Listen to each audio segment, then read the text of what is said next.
What does manhood mean to you? So manhood to me is essentially just standing up for what you believe in. Stand up for what you believe in, and not only that, but when something comes against it, you protect what you believe in. Um, and not even in the sense of violence or fighting, but just even if it's your own thoughts, your actions, just standing firm in who you are and still showing up. You just simply show up and you do the job.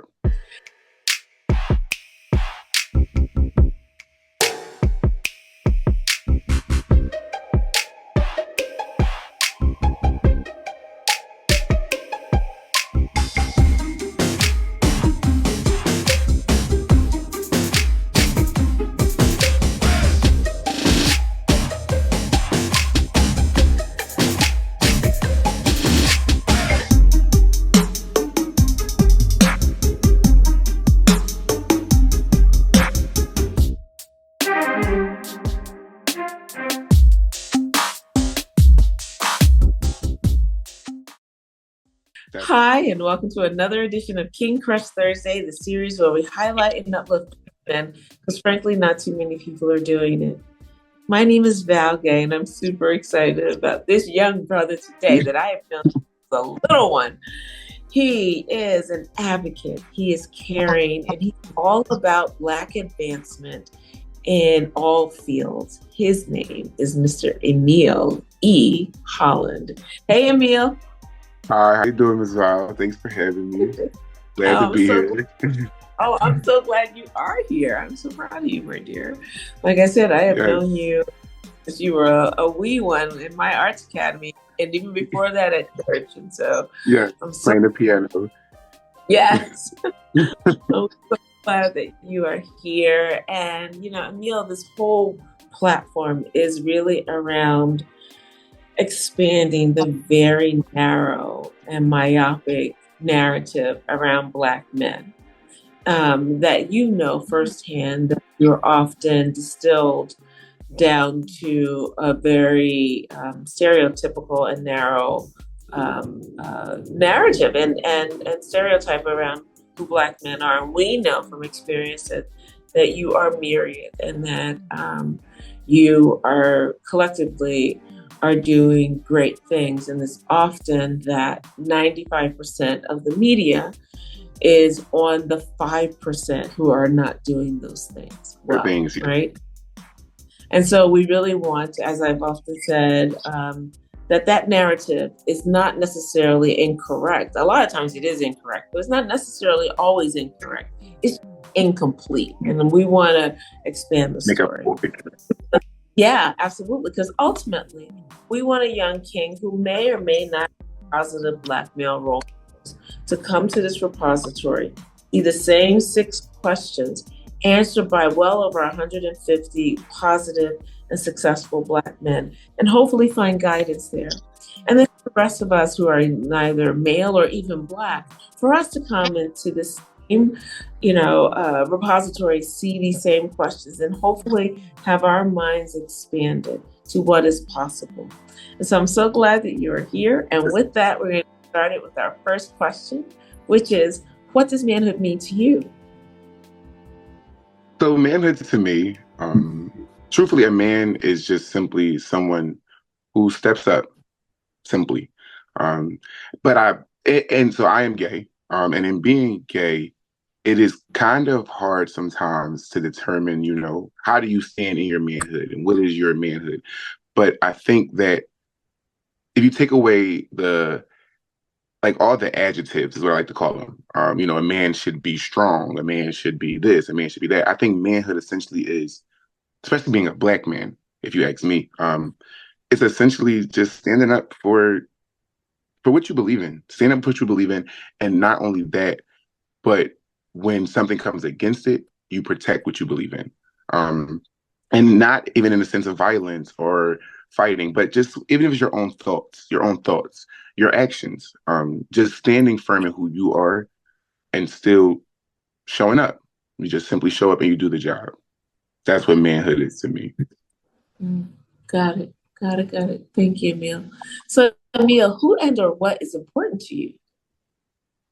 to me, the most important things are family, God first and foremost, family, and then truthfully, kids, kids.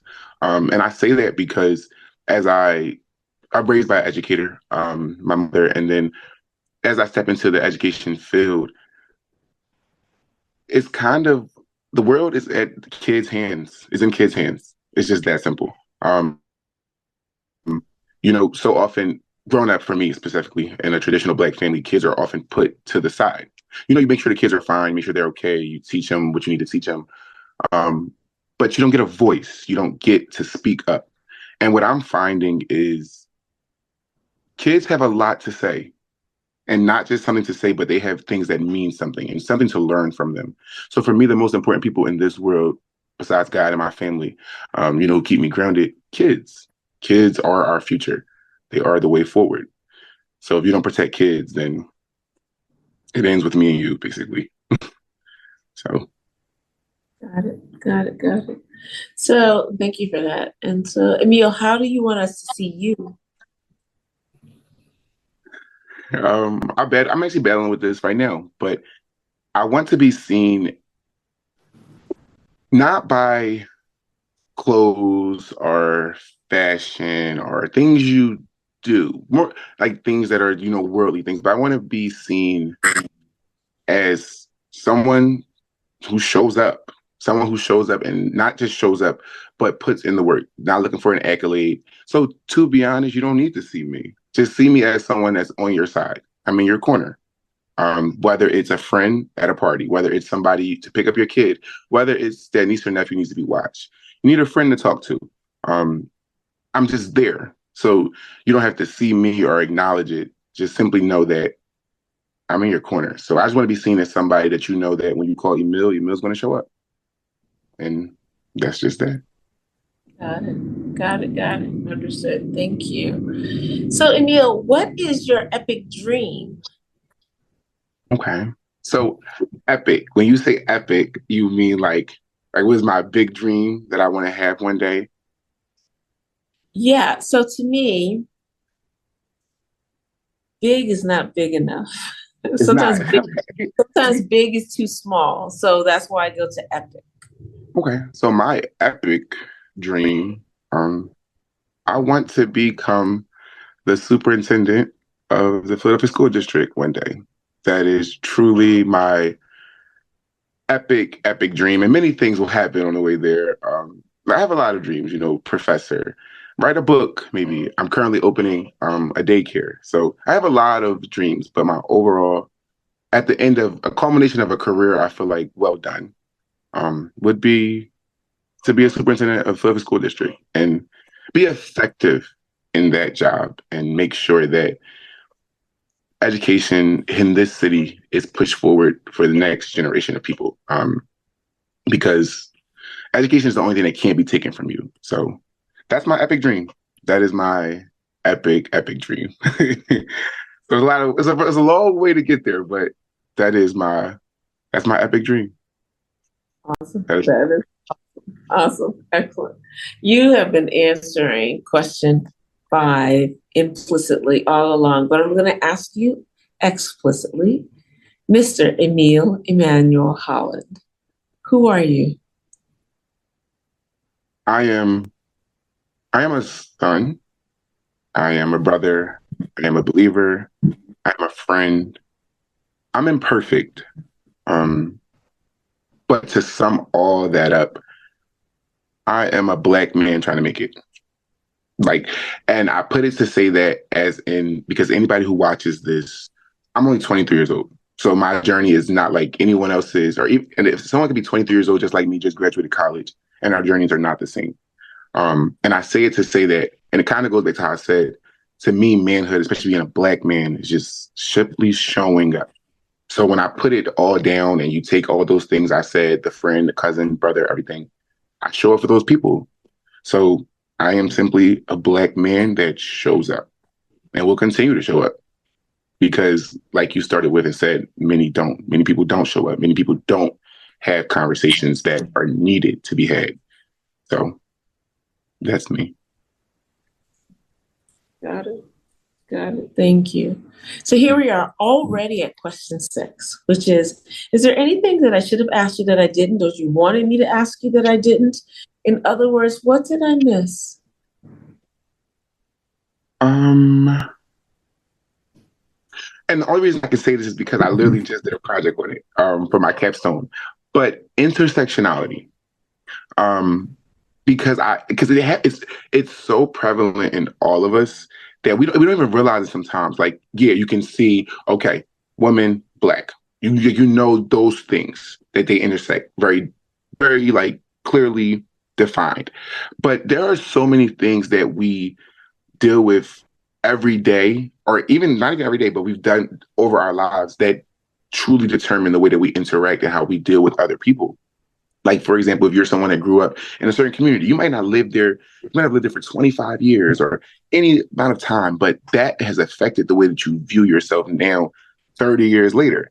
So things like that, just really, I think that, and my project was about what happens if we understand intersectionality.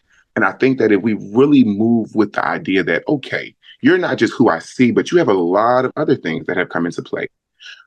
It changes the dynamic that we have with people. And it's kind of how I live my life, happy-go-lucky. Like, okay, I encountered you. I might see this, but who are you? Like, because I can see you might be mean, you might be nice, but I don't know you yet. So, but those things that intersect, those major things in our lives, socioeconomic class and stuff like that. So that's all I would say. But this is special. This is really special as well. Seriously. Awesome. Oh, thank you, Emile. I mean, I think you're special. I've always appreciated you. As you go back to that question around kids and your response about kids, you were one of the children that I had the great pleasure of teaching through my academy for martial arts and learning from. I'll just never forget we had that conversation. It was you and all the boys, and I was like, gentlemen, now tell me, what is going on? I'll never forget, you were like 11 or 12. You're like, Miss Val, no offense, you're great, but I need some consistency. Where is such and such teacher who was in and out? And I will never forget that. I'll never forget that. And thought about it as like, yeah. So one, I was proud that I gave you the space where you felt comfortable enough to speak truth to power, frankly, right? Yes. That we got to workshop it together. And I remember talking to you about it afterwards. And I think we came up with an agreement because at that time, the teacher had to work every other week or something like that. And I said, okay, so tell you what, this is what we're going to do. I'm going to lay out the schedule for you so that you know exactly when they're going to be there, so you know what to expect. How would you like that? And you were like, I could deal with that. It's like, okay. and it's so interesting you said that, Ms. Val, because like one thing I tell people all the time is I didn't grow up in an environment that was like, I wasn't allowed to speak. So I think because of that, like I was always around adults who I was always with child, and I think that's where the fine line comes in, keeping a child, but also letting that child articulate themselves. But I was always able to articulate myself and say how I felt. And I think that really also has played a part into who I am, because like always, like at 13 years old, be able to have a conversation with your mom about how you feel and like a real conversation. It really changed like my point of view on a lot of things. So yeah. And if anyone does not know, Dr. Valerie Gay is an amazing, amazing teacher. Everything I know about music, honestly, came from her. So yes, and that's why, like I said, kids they're everything. They are all we have, truthfully. Yeah, and it goes by so fast. I mean, I remember that conversation like it was last week, and here it was well over a decade ago. And look at you already, you're like a full grown man, kind of. I'm trying. But I'm so grateful, and I'm really proud of you, and I'm proud of just your stance in the world, and I'm proud of just seeing how you've overcome certain trials, if you will, right? And your diligence and your perseverance, and seeing the community around you supporting you and loving on you and being a part of your tribe has been really rewarding, continues to be rewarding. And so I honor you, my king. I pray that your thank you, Ms. dream, Violet. Thank you. absolutely, your epic dream comes true. And when they announce that the new superintendent of the Philippines School District is Dr. Emile E. Holland, I will be cheering. Maybe wheeling, but I'll be cheering. Actually, I'll be wheeling. I'll be cheering like woo woo. You know, just so proud. Can't wait. And I'm glad that you spoke that into existence.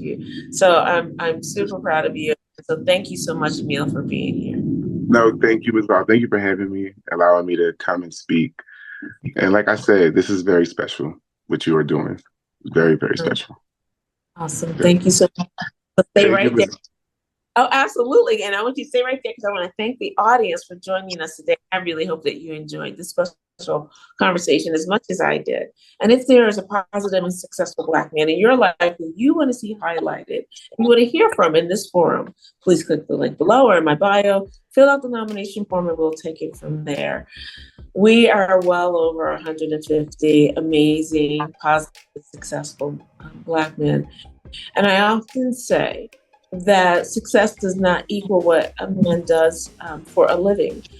As long as I've learned to say is legal and is not hurting anybody, you know, I really don't care what he does for a living. What I do care about is the impact that he is having on his community, be it starting with the nuclear family and to the community writ large. Those are the brothers who we want to see contribute to this. He may be an educator in training. He may be an advocate or not. Like, we need all of these narratives to help us collectively raise up our brothers and expand how we see human beings. And so please stay tuned next week for yet another amazing king.